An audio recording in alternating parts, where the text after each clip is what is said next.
салом ба ҳамаи дӯстдорони барселона ва ба онҳое ки ин дастаро чашми дидан надоред. Ин соат ки дар канали Барса ТЖ қарор доред, шумо меҳмони моед ва албатта мо шуморо хушомадед мегӯем. Ман бошам Муҳаммад Гаировам ки ният дорам дар бораи бозии имшабаи Барселона бо Манчестер Юнайтед чанд чизе бигӯям. Агар шумо омода бошед ки онро бишунавед, пас агар дар канали мо обуна нашуда бошед, шавед ва агар боз поёни ин навор як лайки ҷигарӣ монед, хеле олӣ мешавад. Аммо мехостам суҳбатро аз муборакбодии зодрӯздоштаҳо сар кунам. Мавлудотон муборак бошад, рӯзу рӯзгоратон хубу хушу коратон ҳамеша бо барор бошад. Ва албатта саломатии шуморо ҳам набояд фаромӯш кунем ки ин дар ҷои аввал меистад. Саломатӣ бошад, дигар ҳамаи чиз мешавад. Ёд доред, дар даврони советӣ Брежнев гуфта буд ки ном бошад, суруд ҳам мешавад. Мо мегӯем саломатӣ бошад, суруд ҳам мешавад. Аммо суруди хуба мо ҳамон вақт мехонем ки дастаи дӯстдоштаи мо ғалаба кунад.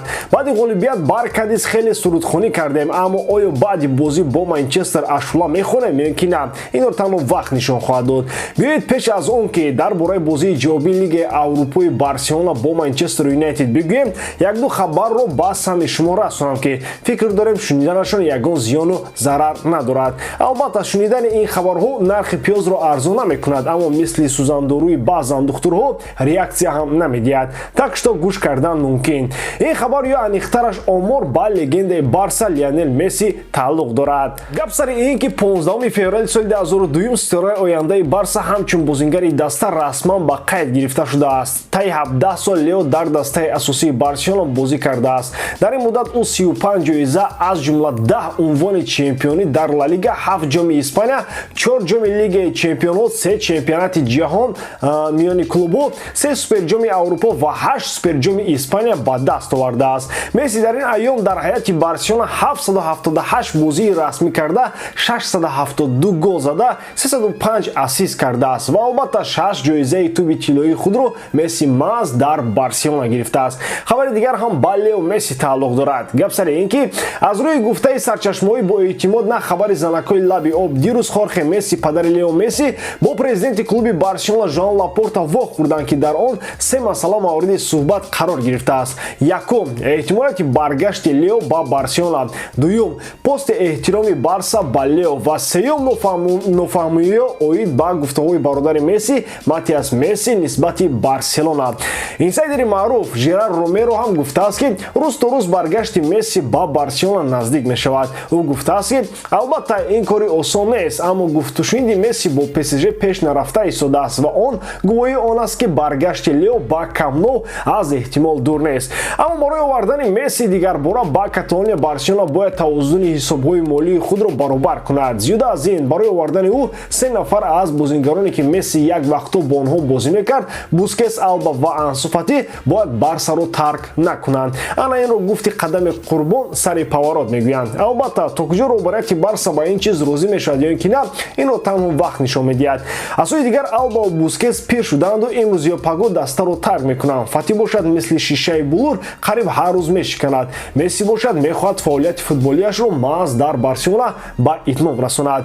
Ба фикрам боз як милная операи дигар сар шуд ва мо то анҷоми ин кор боз 10 борҳо дар ин бора хоҳем гуфт. Акнун дар бораи мавзӯи асосӣ омода бошед, пас рафтем. дӯстон, сарпараси видеои мо ширкати 1x мебошад. Дар он ҷо вақт кайфсинтои баланд ва бонусҳои гуногун шуморо интизор аст. ҳамчунин нафароне ки то ҳол регистратсия накарданд метавонанд дар аввалин пардохт бо промокоди TG Barsa соҳиби $100 бонус гарданд. ссилкаи бозӣ дар комментария. Ба ҳама муваффақият. блогеранҳо барои анҷоми бозии ҷавобӣ ба мамлакати пур аз туманҳо меравад, аммо агар содда карда гӯем, имшаб дар дили шаб ва ҳатто аз дили шаб ҳам он тарафтар Барселона дар доираи Лигаи Аврупо дар Олд Траффорд бо Манчестер вомехӯрад. Хави дар бозӣ бо Кадис нисфи ҳаятро дам дод то бо Манчестер онҳоро ба майдон биёрад ва биёед як бор тахмин занем ки Хавиака киҳоро метавонад бар муқобили шогирдони Тенхак барорад. Тер Штегенро аз дарвозаи Барса айни замон гирифтан ба худкушӣ баробар аст. Барои ҳамин Тер Штеген Терштеген дар дарвоза, Араухо ки бо сабаби кортҳои зарди зиёд дар бозӣ бо Кадис иштирок накард, хеле дам гирифта албатта дар хатти дифоъ пайдо хоҳад шуд ва бо эҳтимоли зиёд Алба ва Алонсо ҳам дар ин хат пайдо мешаванд, зеро онҳо таҷрибаи зиёди бозиҳои сатҳи баландро доранд. Алонсо бошад гуфти бобои ғулом як умр муқобили манчестериҳо бозӣ кардааст ва албатта Кунде ҳам дар ин чоргона хуш мешавад. Де Йонг, Сержи Роберто ва Кесие дар миёнаи майдон ва Левандовски, Рафина ва Ферран Торрес дар хатти ҳуҷум бозӣ мекунанд. Мутаассифона Педри аз ҳисоби ҷароҳат ва Гави аз ҳисоби корти зиёд доштанаш дар ин бозӣ ширкат намекунанд ва ин албатта барои каталониё талафоти хеле калон аст. Ман ростӣ аз як чиз метарсам. Гап сари ин ки Хави баъди бозии аввал ки мусовӣ анҷом шуд, оид ба бозии дар пеш истода нобоворона сухан гуфта, Манчестер Юнайтед ва Тенхагро мурданак таъриф кард. Набошад ки ин аллакай капитулятсия бошад, аммо аз як тарафи дигар ба фикрам худи Хави ҳам розӣ аст ки зудтар аз ҳамин лигаи ба ягон кас нодаркор халос шавад. Ахиран худо медонад ки Барса то финал мерасад ё ин ки не, ва агар расаду ғолиб наояд чӣ? Ин қадар сарфи энергияу асабу физика барои чӣ?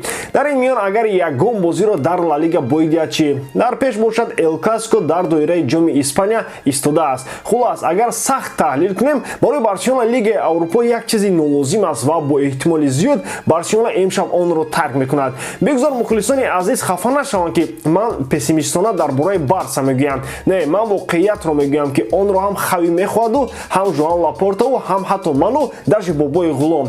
Аммо агар Барса дар ҳар се фронт, яъне Лигаи Аврупо, ҷоми Испания ва Ла Лига ғолиб ояд, нур болои нур, чаро не? Ило чунин бошад. Аммо аз ин се бошад барои Хави чемпионӣ дар Ла Лига афзалтар аст. Мо бошем дуогӯ. Барои имрӯз тамом. Умедворам ки ба канали мо обуна шудан ва поёни ин навор як лайкро зер карданро фаромӯш накардаед. Хайр, худоёру Муҳаммад ҳамроҳатон.